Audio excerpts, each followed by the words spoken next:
Нұрсұлтанова Анель 5-ші А сынып оқушысымын. Мұқағали Мақатаевтың «Үш бақытым» өлеңі.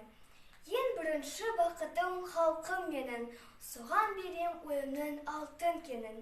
Ол бар болса, мен бармын, қор болмаймын, қымбаттырақ алтыннан нарқым менің.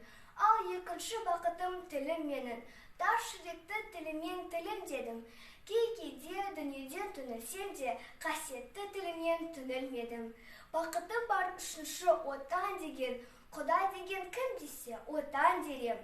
Оты сөнген жалғанда жан барсың ба, оянбай-ақ кел дағы отан менен.